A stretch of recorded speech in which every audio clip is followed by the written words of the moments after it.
Hello everyone, अस्सलाम वालेकुम। My name is Mohammad Suman Shahid. आज हम एक नई शख्सियत सैयद अनस अहमद के साथ इंटरव्यू करेंगे और उनसे एक नई एपिसोड के साथ मुख्तलिफ किस्म के टॉपिक्स पर डिस्कस करेंगे। सबसे पहले अनस, आपने अपना इंट्रोडक्शन करवाना है हमें, एक मुख्तसर सा, और अपने तालीमी बैकग्राउंड के बारे में बताना है, जो आपने मैट्रिक किया स्कूल से, और उसके बाद आपने कौन सी फील्ड चूज़ की, ये आपने हमें बताना है। जी अनस। मेरा नाम सैयद अनस अहमद है और मैं लाहौर पाकिस्तान से मेरा ताल्लुक़ है ओरिजिनली। अभी मैं इस टाइम बरतानिया में हूँ और मैंने matric LDA model boys high school से किया। मैंने इंटर गवर्नमेंट कॉलेज टाउनशिप और पाक तुर्क इंटरनेशनल स्कूल्स एंड कॉलेजेस से किया। उसके बाद मैंने शोबा अबलागियात मास कम्युनिकेशन से ग्रेजुएशन की है सुपीरियर यूनिवर्सिटी लाहौर, और उसी में ही मैंने स्प्लिट डिग्री प्रोग्राम के तहत तुर्की से 2 सेमेस्टर्स अपने कंप्लीट किए हैं। उसके बाद मैं मास्टर्स करने यूनाइटेड किंगडम बरतानिया आ गया था और ठीक है। 2022 में मैंने अपना एमए जर्नलिज्म शुरू किया था, और जो कि 2023 अक्टूबर में इख्तिताम हुआ था। और इस वक्त मैं बरतानिया में एक एडवेंचरलैंड नामी कंपनी के साथ फ्लोर सुपरवाइज़र के तहत नौकरी कर रहा हूँ।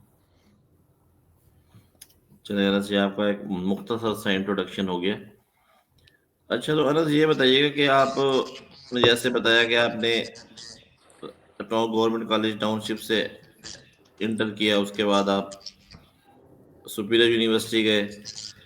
तो सुपीरियर यूनिवर्सिटी में जो मैथ कम्युनिकेशन की आपकी फील्ड थी, उस फील्ड में आप आगे नहीं गए, फिर इसकी क्या वजह थी? देखिए, उसकी 2 रीज़न्स हैं। जी जब जी। मैं पाकिस्तान में होता था, तो उस वक़्त जो करियर मैंने चूज़ किया था, वो एक नौजवान होने की हैसियत से बहुत ही मतलब लगता था कि जैसे कि बहुत इसमें तरक्की होगी 2 तरह से। एक तरह से कि ज़ाहिर है इंसान चाहता है कि वो अच्छे पैसे भी कमाए और शोहरत भी हासिल करे। तो जब मैं इस शोबा अब्लाकियात से मुंसलिक हुआ थ्रू माय स्टडीज़, तो जो इनकम थी वो पाकिस्तान में स्टार्टर्स को बहुत अच्छी नहीं मिल रही थी, और मैं एक ठीक है। प्राइवेट कंपनी के साथ during my studies he job कर रहा था और मैं अच्छे पैसे कमा लेता था। इस रीज़न की वजह से मैंने जो है वो कभी करियर परस्यू ही नहीं किया। 1-2 बार मैंने ट्राई ज़रूर की थी। जैसे कि ठीक। एग्ज़ाम्पल दूँ तो मुझे एक चैनल ने एज़ एन इंटर्न ही रखा था, ₹16,000 दे रहे थे वो। बट मैंने उसको प्रेफ़र नहीं किया था क्योंकि उस टाइम मैं उससे 2 गुना कमा रहा था। तो वो मुझे समझ नहीं आई। और फिर चूँकि मैं बीच में टर्की रहकर आया था, तो मैं चाहता था कि मैं दोबारा मास्टर्स करने बाहर जाऊँ। तो मैंने फिर सोच लिया था कि मैं अपनी स्टडीज़ को कंटिन्यू करने दोबारा से बैरून मुल्क जाऊँगा, जिसकी वजह से मैं कभी उसको शुरू कर ही नहीं पाया। और कुछ चलिए। जर्नलिज़्म के कुछ और भी इश्यूज़ हैं पाकिस्तान में। तो अगर जी जी, बिल्कुल। मेरे लिए आज़ादी सहाफ़त बहुत इम्पोर्टेंट चीज़ है, तो मैं उस पॉइंट ऑफ व्यू को माइंड में रखते हुए इस चीज़ को बेहतर समझूँगा कि मैं उस प्रोफ़ेशन को जॉइन ही ना करूँ, जिसको मैं अपनी मर्ज़ी से पाया तकमील तक पहुँचा ही नहीं सकता। तो मैंने उसको जॉइन ही नहीं किया। सही है। तो अनस, अब आपने जैसे बताया, आपने बीएस मास कम्युनिकेशन के बाद अपनी एक फील्ड चेंज की, उसके बाद आप उधर गए एमएस करने के लिए बरतानिया। तो बरतानिया में आपको मतलब क्या आपका सफर रहा उसमें, लाहौर से बरतानिया तक? तो थोड़ा सा वो अगर आप हमें बताएं, तो उसके बाद हम नेक्स्ट सेगमेंट की तरफ चलेंगे। जी। बरतानिया में जब कोई भी स्टूडेंट आता है, तो ये एक वाहिद यूरोपियन कंट्री है, जो आपको एज़ अ स्टूडेंट बहुत अच्छे से वेलकम करती तो ज़रूर है, लेकिन जो हर्डल्स हैं, वो भी साथ-साथ इसके आती हैं। जैसे कि जब आप यहाँ पे स्टडी कंप्लीट कर लेते हो ना, तो इनके इमिग्रेशन रूल्स के हिसाब से आपको कंट्री वापस छोड़नी पड़ती है, वापस जाना जी। पड़ता है। जितना वो आपको वीज़ा देंगे, उतना ही आप यहाँ रह सकते हो। उस बेस पे यहाँ पे सबसे बड़ी जो हर्डल है, वो है जॉब ढूँढना। जॉब मिल जाती है, बट वो कंपनी आपको स्पॉन्सर करे ये ज़रूरी नहीं है। तो सही है। आपको एक ऐसी कंपनी ढूँढनी है, जॉब तो आपको ढूँढनी ही ढूँढनी है, आपको एक ऐसी कंपनी में जॉब ढूँढनी है जो आपको स्पॉन्सर भी करे। तो ये एक बहुत बड़ा चैलेंज है यूके के अंदर, ये जो बहुत हर बड़ा बंदा चैलेंज। शायद इससे वाकिफ़ नहीं है। कुछ लोग वाकिफ़ होंगे, लेकिन ये स्पॉन्सर लेना इंतहाई मुश्किल काम है। मुश्किल कुछ काम। केसेस में ये महँगा भी बहुत पड़ता है। तो जो इसको अफ़ोर्ड नहीं कर सकता, या जो मतलब अफ़ोर्डेबिलिटी तो चलें एक इतना ज़रूरी जुज़ नहीं है, लेकिन फिर भी जॉब ढूँढना ही बहुत मुश्किल काम है, तो ये एक हर्डल है। लेकिन अल्हम्दुलिल्लाह अल्लाह के फजल से मैंने एक जगह जॉब की थी ड्यूरिंग माई स्टडीज़ यहाँ पे, और उन्हीं के थ्रू मुझे मेरा वीज़ा भी मिल गया था। तो अब मैं करंटली जॉब वीज़ा पे हूँ यहाँ पे। मतलब आपको स्पॉन्सर हो गया यहाँ पर वीजा, ऐसे हाँ ही जी, बिल्कुल, जो आप बता रहे, जो आपने डिटेल बताई, ठीक। दुरुस्त था। अच्छा ये बताइएगा अनस, एआई को आप किस तरह समझते हैं? जैसे चैट जीपीटी है, परप्लेक्सिटी है, डीप सीक, इंसान की जिंदगी में, स्टूडेंट्स की जिंदगी में या साझा जिंदगी में क्या तब्दीली लेकर आ रही है? इस पे जरा 1 मिनट की रोशनी डालिएगा। कुछ ऐसी चीज़ें इसकी हैं जो काम को बहुत ज़्यादा आसान कर रही हैं, जो कि बहुत ही फ़ायदेमंद चीज़ है। बशर्ते ये कि इसका सही इस्तेमाल किया जाए, तो ये एक बहुत ही ज़्यादा फ़ायदेमंद चीज़ है। मैं समझता हूँ कि एक अच्छा इम्पोर्टेंट टूल है, ख़ास तौर पे चैट जीपीटी मेरी नज़र से गुज़रा भी है और मैंने उसको थोड़ा बहुत यूज़ भी किया है। तो बीइंग अ मिनो, मैं समझता हूँ कि अगर आपको उसके बारे में इतना नहीं भी पता, तो भी आप उसको यूज़ कर सकते हो। तो एआई, आर्टिफ़िशियल इंटेलिजेंस एक अच्छी जो है वो टेक्नोलॉजी है, और एक अच्छी फ्यूचर में जो है वो टूल के तौर पे यूज़ हो रही है, बशर्ते ये कि इसका इस्तेमाल ठीक किया जाए। असाजा की जिंदगी में भी कोई आसानी लेके आ रही है, या असाजा का रिप्लेसमेंट भी है ये चैट जीपीटी, या जो भी आपने असातिज़ा का बताया रिप्लेसमेंट अदर एआई टूल्स? असातिज़ा का रिप्लेसमेंट ये कभी भी नहीं बन सकती, क्योंकि एक फिजिकल पर्सन जब प्रेजेंट होता है, जब वो बात करता है, तो जो उसका इम्पैक्ट है वो लॉन्ग टर्म होता है। एक इंसान लफ्जी बातों से जो समझा सकता है, वो कंप्यूटर आपको नहीं समझा सकता। और बात यह है कि एआई को आप पहले कमांड देते हो, आप पहले बात करते हो उससे, तो वो प्रॉम्प्ट आपकी देते हैं बात के जी। हिसाब से ही आपको जवाब देती है। अब जी चूंकि जी। आपका सवाल पूछना ही आपके एलिमेंट्स को वीक रखता है, क्योंकि आपके पास जवाब नहीं है, तो वो उस सवाल पूछने वाले के हिसाब से जवाब देती है, क्योंकि उसका समटाइम सवाल पूछने वाले का सवाल कंप्लीट नहीं होता। जी जी। अनलेस के कोई बहुत ही प्रोफेशनल अपनी अपनी ही लैंग्वेज में प्रोफेशनली बात करे, तो वो प्रोफेशनली आंसर भी दे देगी। बट मुझे नहीं लगता कि एक उस्ताद को कभी भी चेंज कर पाएगी, क्योंकि जो जो आलिम होता है ना, वो बेहतर बता सकता है जो मसला है किसी भी स्टूडेंट को, या जिस जिस भी किसी डिपार्टमेंट में। तो स्टूडेंट उस्ताद के बगैर कुछ भी नहीं है। अच्छा अनस, ये 1 मिनट के लिए मैं जरा एक सवाल पहले पूछ लूं, उसके बाद आपके पास लैपटॉप है यहाँ पर? इस वक्त नहीं है। वैसे है? वैसे है, बट इस वक्त नहीं है। वैसे नहीं, चलो ठीक है। अच्छा, अभी आप हमें आईफोन से दे रहे हैं इंटरव्यू? जी जी। अच्छा, आईफोन का कौन सा मॉडल है आपके पास? मेरे पास है 15 प्रो मैक्स। लेटेस्ट जो है वो 17 प्रो आ चुका है इस वक्त मार्केट में। 17 प्रो मैक्स लेटेस्ट है। मेरा उससे 2 मॉडल्स पीछे है। 2 मॉडल पीछे। चलो, ये तो जी। मोबाइल की बात हो गई, बाकी अब अगले सेगमेंट की तरफ चलते हैं। अनस जी, ये बताएंगे आपको पाकिस्तान के कौन से इलाके पसंद है, और ट्रैवलिंग वगैरह पसंद है या नहीं पसंद? और अगर बैरून मुल्क, जैसे आपने बताया आप बरतानिया में हैं, तो बैरून मुल्क में आपको बरतानिया ही पसंद है या कहीं और जाना भी पसंद है? ये थोड़ा सा हमारे नाज़रीन को 1 मिनट में बताइएगा। अच्छा, लाहौर में मुझे जो है वो ज़ाहिर सी बात है, लाहौर सबसे ज़्यादा पसंद है। जी जी। लाहौर के बाद अगर मुझे कोई शहर पसंद है पाकिस्तान का, तो वो मोस्ट लाइकली इस्लामाबाद है। इस्लामाबाद है। मुल्तान भी मुझे बहुत पसंद है, क्योंकि मुल्तान मैं काफ़ी दफ़ा गया हूँ, आपके पास भी आया अच्छा। हूँ। जी तो जी। मुल्तान मुझे काफ़ी पसंद है। कराची एक टाइम था मुझे पसंद था, बट अब कराची ने खुद को थोड़ा-सा मयार को अपने गिराया है, और काफ़ी हद सही। तक गिरा दिया है, तो इसलिए नहीं पसंद। और बरतानिया के अलावा मुझे अगर कोई कंट्री पसंद है, तो वो है टर्की। इसलिए तुर्की नहीं कि मैं पसंद रह के है। आया हूँ। टर्की एक ऐसी कंट्री है, हमें हमारी सोसाइटी को सूट करती है। ये मैं जनरली नहीं बोल रहा, इसमें सोसाइटी तंग कर रहा हूँ मैं, कि जो मुस्लिम्स होते हैं, जी यानी जी। कि हम लोग, उनको टर्की बहुत सूट करता है कि आपको एक अच्छा मेयारी लाइफ भी मिल जाती है, आपको अपने आपके कल्चर में रह के मेयारी लाइफ मिलती है, और थोड़ा जो एक इंसान के दिमाग में एक क्रेज़ होता है ना बाहर जाने का, वो टर्की में जाके पूरा हो जाता है, कि आपको एक अच्छा। बैरून मुल्क वाली फीलिंग आती है। रोड साफ़ हैं, ट्रैफ़िक का रवां-दवां अच्छा है, लोग बहुत अच्छे हैं, मल्टीकल्चरल लोग हैं, तो Turkey is a very beautiful place. यानी अभी भी मुझे चांस मिले कभी मुकम्मल तौर पे शिफ्ट होने का, तो मैं यूके छोड़ के टर्की भी जा सकता हूँ। मतलब अगर आप दोबारा जाएंगे तो आप टर्की ही जाएंगे, टर्की ही जाऊँगा अगर अगर मैं कभी चांस मिले? अभी लेकिन कभी मेरे ख्याल हाँ। में तो यूके ज्यादा एडवांस होगा टर्की से। जी, एडवांस तो बहुत ज़्यादा है। लेकिन वो पर्सनल चॉइस पे फिर ये क्वेश्चन चला जाता है, क्योंकि मुझे यूके पसंद बहुत है, बट यहाँ पे ठंड बहुत ज़्यादा है, और मैं हाँ यार, वेदर की थोड़ी सी बताइएगा, यहाँ वेदर किस तरह का है और क्या मामला होते हैं? यूरोप में सबसे जो बदतर वेदर है वो यूनाइटेड किंगडम का है, बरतानिया का वेदर है। बरतानिया यहाँ का पे वेदर। आए दिन बारिश होती है, यहाँ पे बहुत बारिश होती है। ऑल्दो लोग यहाँ पे यूज टू हो गए हैं उस चीज़ के। आई मीन मैं भी जिस मतलब मैं आपको एक एग्जांपल दूंगा बड़ी खूबसूरत, कि जिस मौसम में जिस बारिश में पाकिस्तान में बाइक पे जाते हुए आप पेट्रोल पंप के नीचे खड़ी कर लेते थे कि अब हम जी जी ट्रैवल नहीं कर सकते, जी उस जी। लेवल यानी वेट करते थे, उस लेवल पे बरतानिया में लोग बाहर आ जाते हैं कि आ जाओ अब हम जा सकते हैं।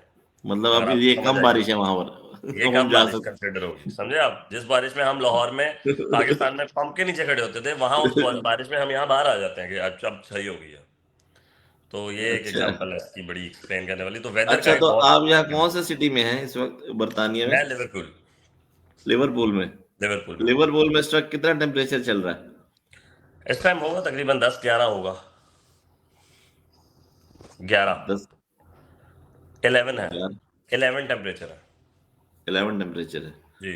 11 है, लेकिन इधर जो पंजाब का टेम्परेचर है वो सुबह के टाइम जो है वो 8 है, 8 से 9। पंजाब के 8 और इसके 11 में जमीन आसमान का फर्क है ड्यू टू ग्लोबल वार्मिंग।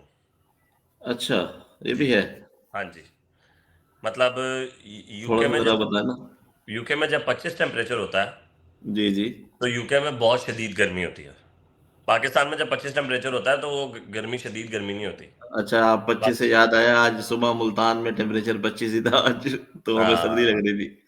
तो हमें देखिए सर्दी ना, लग आपको रही 25 में सर्दी लग रही है, यूके में 25 में गर्मी होती है, 30 पे तो थी। यहाँ लोग पागल हो जाते हैं। अच्छा, गर्मी और में ये गर्मियाँ भी होती हैं? हाँ जी, यहाँ आती है तकरीबन 1.5 से 2 माह की गर्मी भी आती है। 1.5 से 2। अच्छा अनस, जुलाई ये अगस्त बताइएगा वहाँ पे क्या टाइमिंग चल रही है इस वक्त? इस टाइम 3:31 हो रहे हैं, पाकिस्तान से 5 घंटे पीछे है यूनाइटेड किंगडम। पाकिस्तान से 3:31 में भी वहाँ मतलब असर का टाइम होने वाला है या जी, कब यहाँ पे है? असर का टाइम हो चुका, मगरिब होने वाली है, यहाँ 4:15 बजे यहाँ मगरिब हो जाएगी। 4:15 बजे मगरिब हो जाएगी? जी जी, 4 और बजे फिर तो यहाँ पे अंधेरा हो जाता है सर्दियों में। अच्छा, उसके बाद ईशा किस टाइम होती है? ईशा हो जाती है तकरीबन 6:45 बजे, 6:30 6:45। वो लाहौर वाला टाइम ही है? हाँ जी हाँ जी, ऐसे ही है। ईशा थोड़ा लेट पड़ते हैं यहाँ पर? थोड़ा सा लेट, क्योंकि फिर वो दिन बहुत लंबा रह जाता है ना, रात बहुत लंबी रह जाती है, क्योंकि फजर जो है सुबह 7 बजे होती है फिर। अच्छा, हाँ जी, यहाँ पे दिन बहुत छोटा है। चूंकि सर्दियाँ चल रही हैं इसलिए दिन बहुत छोटा। मतलब थोड़ा और सा बढ़ गया और बड़ा दिलचस्प टॉपिक छेड़ दिया। तो अब सुबह 7 बजे अगर फजर होगी तो 7:30 बजे सूरज निकल रहा होगा? हाँ जी, और 8 भी बज सकते हैं क्योंकि यहाँ पे वेदर बहुत क्लाउडी रहता है।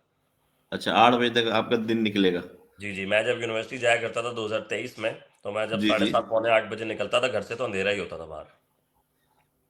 तो फिर ये तो मतलब आपका दिन सिर्फ 7 घंटे का ही हुआ, हाँ जी, लेकिन जैसे आप इसका बता एक रहे। फायदा गर्मियों में बहुत है। जी यहाँ जी। गर्मियों में 3:15 3:30 बजे सूरज निकल आता है रात में, 3:30 पौने 4, मैक्सिमम मैक्सिमम अच्छा 4 बजे, और वो 9:30 10 बजे तक सूरज रहता है। अच्छा, सूरज ज्यादा जी, देर रहता है? गर्मियों में रात के 10 बज जाते हैं अंधेरा होते होते। और सुबह 4 बजे दोबारा निकल आता है? हाँ जी, मतलब ये ऐसा भी कुछ होता अजीब अजीब गरीब सिस्टम है कुछ है। मौसम के बस एतबार इसीलिए से। वो कहते तो हैं यहाँ पे, मतलब यूनाइटेड किंगडम के बारे में मशहूर है कि इधर के वेदर का, इधर के जी। काम का, और इधर की मतलब कल्चर का कोई भरोसा नहीं है, और कभी भी चेंज हो जाता है। अच्छा, जी, तो यहाँ पे नेगेटिव टेम्परेचर कब होता है? नेगेटिव टेम्परेचर के डेज शुरू टेक्निकली हो चुके हैं, बट अभी आया नहीं है। मतलब 3-4 पे जाता है ये रात तक मैक्सिमम। तो अब जो ये ये 11 टेम्परेचर आप बता रहे हैं, 3-4 पे जाएगा अभी भी? रात तक 4 बजे, 4 पे भी चला जाएगा। जब यहाँ 4 पे जाता है पंजाब में, तो यहाँ तो हीटर चल पड़ते हैं। हाँ, यहाँ पे हीटर वाला कॉन्सेप्ट सेंट्रली हीटिंग्स पे कन्वर्ट हुआ हुआ है। सेंट्रल यहाँ एयर घरों का कंडीशन है सारा। टेम्परेचर, जी, घरों का टेम्परेचर जो है वो मेंटेन रखते हैं हम। जैसे मैंने अपने घर का टेम्परेचर 21 रखा हुआ है।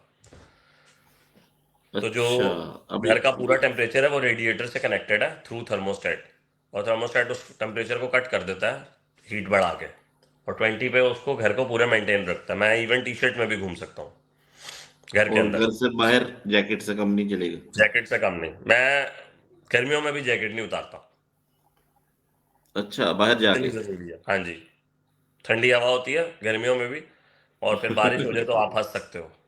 मेरे पास गाड़ी है, बट फिर भी मैं रिस्क नहीं लेता। अनस आपके पास कौन सी गाड़ी है इधर, ये भी थोड़ा हमारे नाजरीन को बताइएगा। मेरे पाकिस्तानी पास गाड़ियों में और यहाँ की गाड़ियों में क्या फर्क है? मेरे पास फोर्ड फोकस है। ये किस कंपनी की है फोर्ड फोकस? फोर्ड कंपनी का नाम है। अच्छा, फोर्ड जैसे टोयोटा कंपनी है, किस तरह यहाँ फोर्ड कंपनी है? जी, फोर्ड फोकस कंपनी है, ये कंपनी। बड़ी गाड़ियों में आती है या छोटी में आती है? जैसे सुजुकी एक छोटी कंपनी की गाड़ियां बनाती है। एग्जाम्पल दूं तो इसकी लुक पाकिस्तान की कल्टस जैसी है। नई नहीं, जो पुरानी 2010 11 12 जैसी होती है जी ना, जी। उस जी शेप जी। की ये गाड़ी है। Ford focus. जी, तो ये 1300 सीसी गाड़ी है। अच्छा आनंद, यहाँ पे कोई इस तरह का भी रूल है कि आप कि अगर गाड़ी में फ्यूल खत्म हो गया तो आपको फाइन हो जाएगा रोड के ऊपर? नहीं, ऐसा कोई रूल नहीं है। और चालान वगैरह होते हैं? चलान यहाँ बेशुमार है।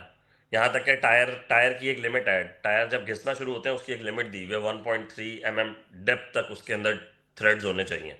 जब वो खत्म हो जाए, टायर प्लेन होना शुरू हो जाए, तो आपको टायर चेंज करवाना ठीक है। पड़ता है।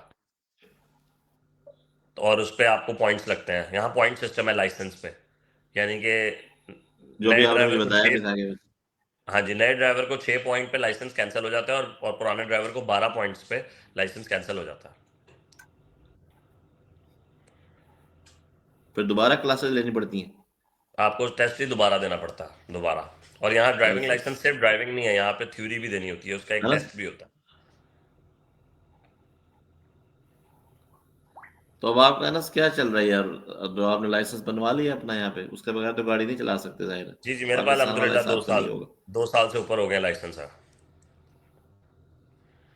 तो लाइसेंस कितने साल का बना के देते हैं? 10 साल का होता है, पर वो रिन्यू हो जाता है फौरन ही, बिना कोई एग्जाम दिए दोबारा। अब आपने 10 साल का बनवाया हुआ है? जी जी, बनता ही 10 साल का। कितने पाउंड में बनता है ये?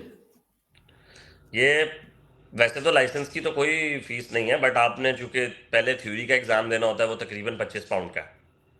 अगर आप उसमें फेल अच्छा हो जाओ अच्छा। तो फिर दोबारा देना पड़ेगा। तो एक थ्योरी का टेस्ट होता है, और फिर एक ड्राइविंग टेस्ट होता है। ड्राइविंग टेस्ट में तकरीबन 50 पाउंड लगता है।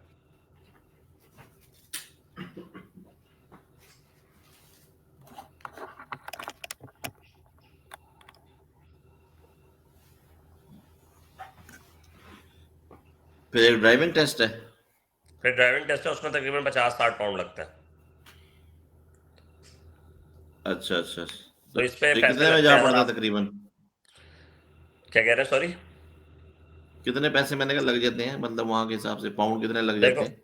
देखो, अगर आप क्लासेस ना लो, लेसन्स ना लो किसी से, यानी सीखो ना, तो फिर तो आपको ये 70 80 पाउंड में पड़ रहा है। लेकिन चूंकि जो आप ठीक है। क्लासेस लेते हो वो बहुत महंगी है। वो ऑलमोस्ट 60 पाउंड एन आवर है। वो आपने ली थी क्लासेस?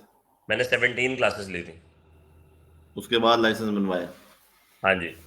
तो मुझे ये 1000 1200 पाउंड तक में पड़ गया था टोटल। मतलब अनस आपका एक बड़ा स्ट्रगलिंग सफर है ओवरऑल, अगर हम बात करें। यूके में भी हाँ, जाके आपको कोई इतनी यूके। आसानियां नहीं मिली शुरू शुरू में ही? नहीं नहीं, नहीं नहीं, अल्लाह का शुक्र है वैसे कि कोई मसला नहीं आया। एक आसानी थी कि मैं जिनके पास काम करता हूँ वो बहुत अच्छे लोग हैं। तो मुझे जो कंपनी मिली है ना, कम्युनिटी मिली है मेरे इर्द गिर्द, वो बहुत अच्छे लोग हैं, जिसकी वजह से मेरी जो हर्डल्स थी वो जल्दी रिजॉल्व हो गई। कुछ लोगों की इतनी जल्दी होती नहीं है। सही सही। कुछ बेचारे यहाँ सालों लग जाते हैं, तो और जो वो बेचारे एंड आपको में जहाँ वापस पे चले आप जाते काम करते हो, आपके वो जो आप जहाँ काम करते हो उनका वलीद नाम है ना? हैं। नहीं नहीं, उनका नाम है खलील अहमद चौधरी। ये लाहौर के हैं ना? ये लाहौर के हैं, और ये बहुत ही अच्छे इंसान है। तो ये आपके कोई मतलब रिलेटिव्स वगैरह में से है, मतलब तो दूर के रिलेटिव्स तो नहीं नहीं, है मतलब रिलेटिव्स ऐसे नहीं है। कोई? हाँ, हमारे लाहौर में रिलेटिव्स के आगे ये फ्रेंड्स हैं, मतलब कोई इनसे डायरेक्ट लिंक नहीं था, सही लेकिन वैसे इस तरह से था। हाँ जी। सही सही। तो ये जी अनस अहमद से हमारी एक अच्छी गुफ्तगू चल रही थी। अनस, अच्छा ये बताना कि यहाँ पर बाइनांस के ऊपर थोड़ी सी अगर मैं बात करूँ, क्रिप्टो मार्केट पर, तो बरतानिया में लोग करते हैं क्रिप्टो में ट्रेडिंग वगैरह? करते हैं, पर बहुत कम। बहुत कम करते हैं। हाँ जी। ज्यादा ट्रेडिंग मेरे ख्याल में ये है एशिया में ही हो रही है, इंडिया मुझे पाकिस्तान और लग रहा है एशिया में बांग्लादेश। हो रही है। देखिए, पता क्या है, जहाँ स्ट्रगल ज्यादा हो रही है ना, वहाँ ये इस तरह के शॉर्टकट्स भी ज्यादा इनको प्रिवेल किया जा रहा है।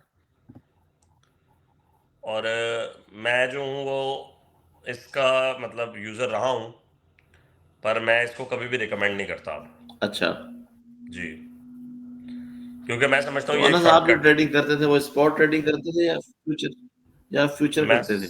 स्पॉट ट्रेडिंग करता था। तो तो फ्यूचर मैंने ट्रेडिंग के बारे में आपकी क्या राय लाखों का नुकसान भी किया हुआ है। है स्पॉट पे? हाँ जी, क्योंकि नॉलेज नहीं ना थी, कभी यार पढ़ा आपको नहीं पहले था। सीखनी चाहिए थी ना, आपको पहले सीख के करते आप।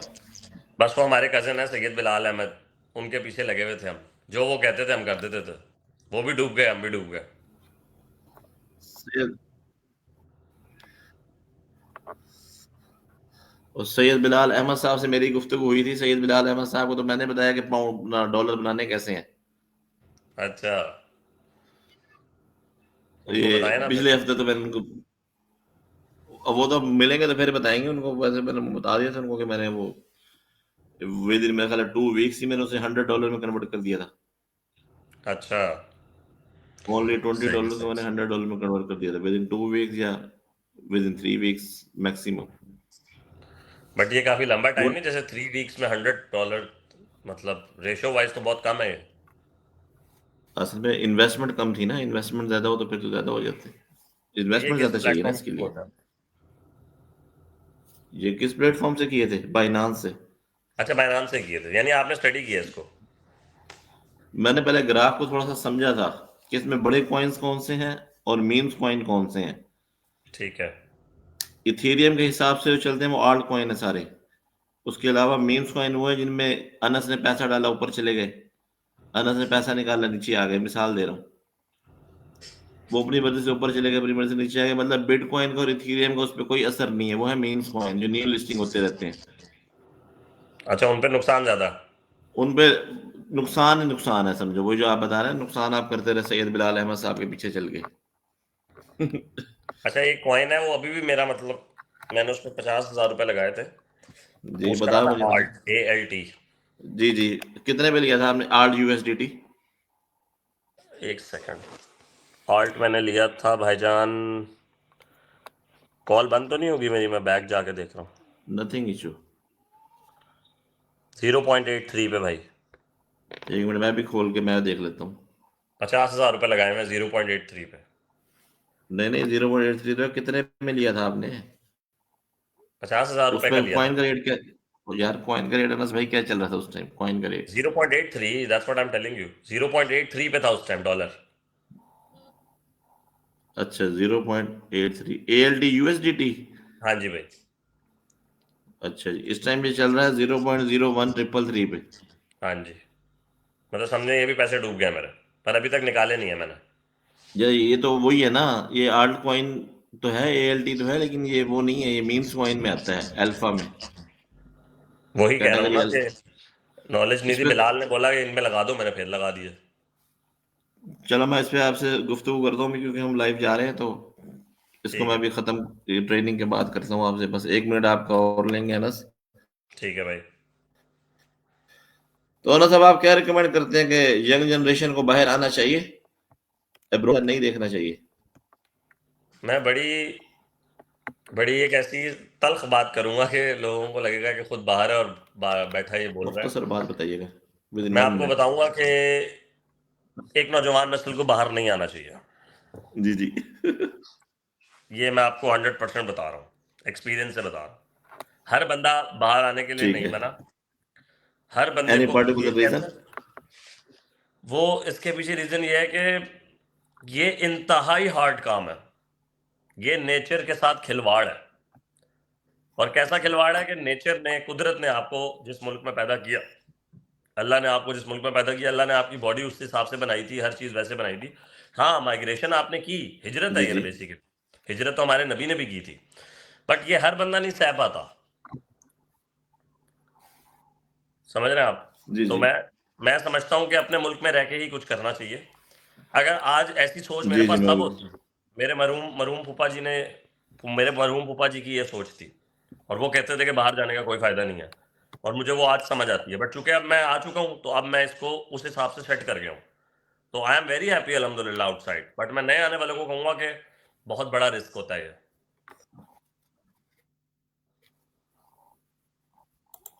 चले अनस, ठीक है, हमारा लाइव सेशन एंड होता है, उसके बाद हम आपसे बाकी गुफ्तगू करते हैं। Thank you very much. ठीक है भाई, थैंक यू, थैंक्स।